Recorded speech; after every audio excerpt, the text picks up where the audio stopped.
Om Swastiastu. Bapak-bapak, ibu-ibu, sedharma, kita lanjutkan artikulasi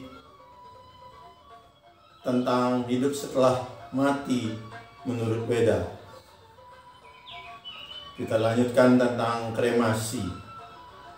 Apakah ada orang lain yang ingin juga dikremasi selain penganut Sanatana Dharma? Baik, saya akan bacakan sebuah catatan di dalam majalah media Hindu ini. Saya hanya membacakannya saja. Interpretasinya silahkan para pendengar untuk memahaminya. Sebelum itu saya akan sampaikan sedikit prolog tentang meditasi. Karena meditasi ini sekarang ada judul, yaitu dengan yoga yang salah satunya ada dhyana di dalamnya. Dan dhyana itu kemudian diterjemahkan ke dalam bahasa Eropa menjadi meditation. Di situ disebutkan adalah untuk mengantisipasi seorang yang mempunyai keinginan sebagai penteror, maka salah satunya jalan mereka dilatih yoga.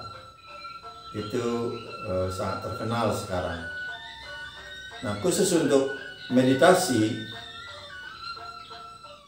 pada saat kami kuliah ada pelajaran yoga dan gurunya adalah Bapak Dirge dan jauh lebih muda dari saya.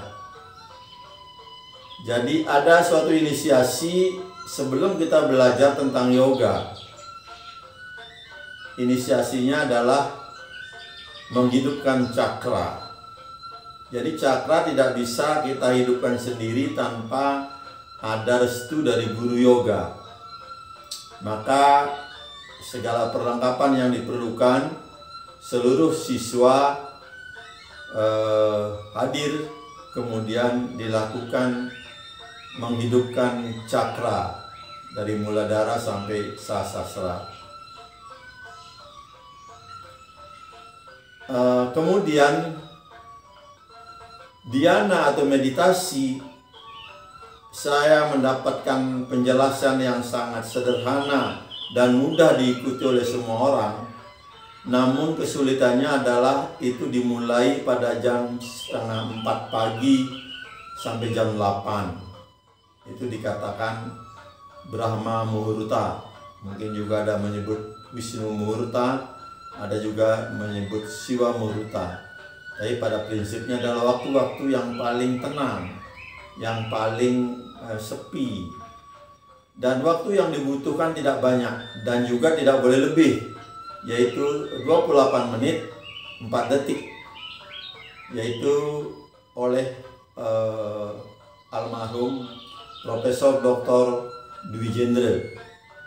Kebetulan beliau sudah almarhum. Beliau adalah ahli di bidang dhyana ini.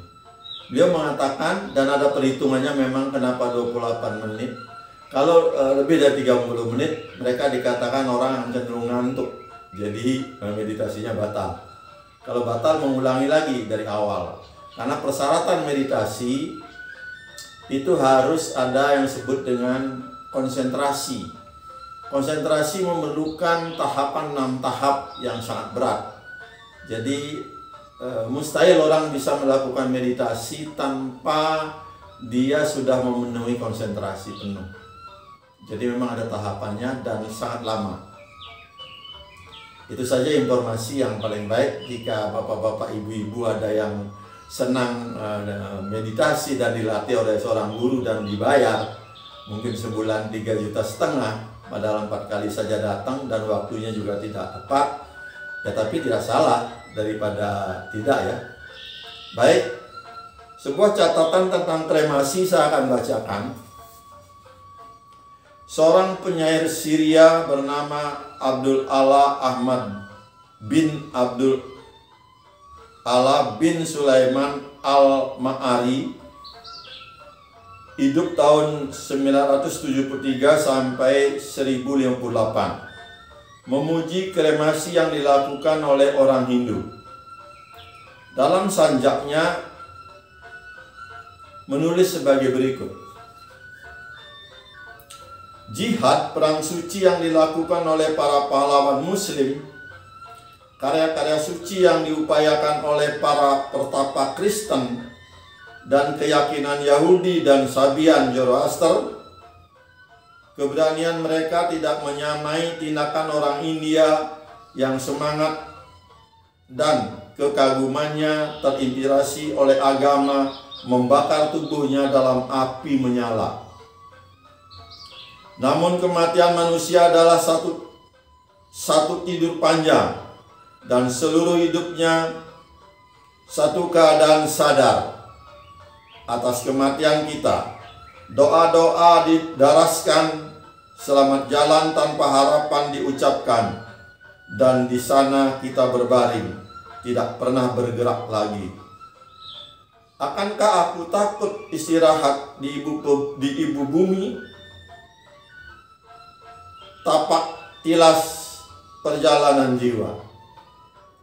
Betapa lembutnya seperti satu ayunan dada ibumu ketika jiwaku yang tanpa pandangan telah pergi dariku.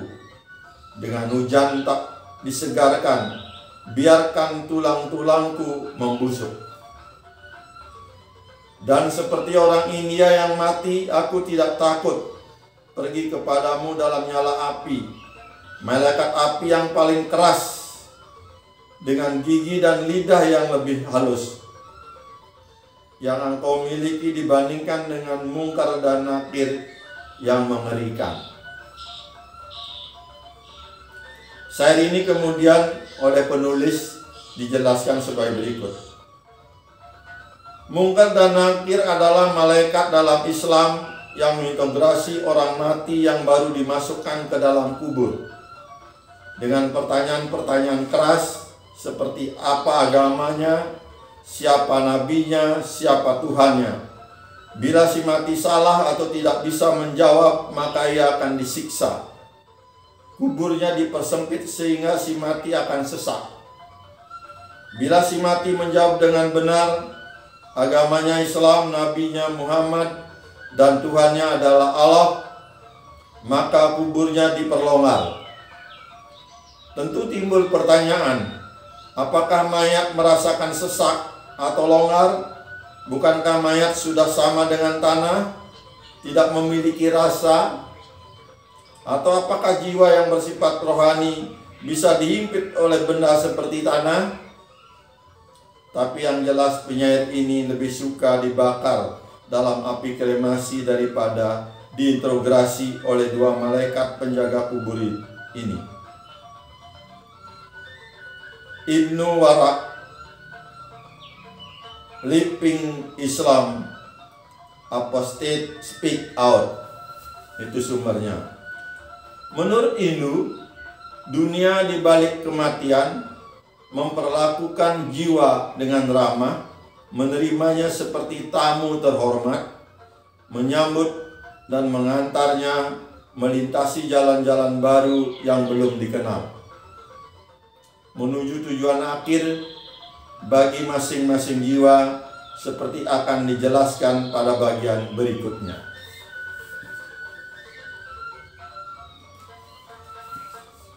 Baik Bapak Ibu, sebelum saya tutup, saya punya pengalaman lanjutan tentang yoga. Saya mempunyai paman pada tahun 60-an sampai tahun 72, karena kami masih di kampung sebelum keluar kampung. Beliau adalah satu-satunya sarjana muda BA dari Gama, kemudian menjadi pegawai negeri di kabupaten. Namun dia eksis dalam yoga. Sering ketika kami pulang, sering kami berjumpa kepada paman saya itu, dan justru paman saya bertanya, bagaimana biar dia bisa mencapai sastra agar cakra di atas ubun-ubunnya hidup dengan 1000 teratai yang berwarna ungu muncul. Beliau mengatakan demikian. Saya bilang, saya adalah orang awam dan saya tidak memperhatikan apakah saya seorang yogi atau orang biasa, tetapi saya meluangkan waktu untuk melakukan meditasi hanya di bawah 30 menit, dan itu pun tidak tiap hari. Ketika hati saya merasa senang dan saya tidak menghiraukan apakah saya nanti cakra saya hidup atau tidak, itu bukan tujuan saya, tetapi saya hanya meluangkan waktu untuk berbicara dengan diri kita sendiri di dalam keheningan. Dan belum lama paman saya itu meninggal tetap dalam yoga. Dia hanya makan nasi putih dengan sayur daun belundung, tidak makan garam dan tidak makan daging-dagingan, susu, telur pun tidak. Jadi di atasnya vegetarian. Saya tidak tahu setelah di alam sana seperti apa, karena saya tidak mampu untuk itu. Nah, ini salah satu jalan pilihan seseorang. Silakan Bapak Ibu memilih yang bagaimana. Baik, setelah kita akan melanjutkan nanti tentang jembatan, dan saya akhiri sampai di sini. Om Santi Santi Santi Om.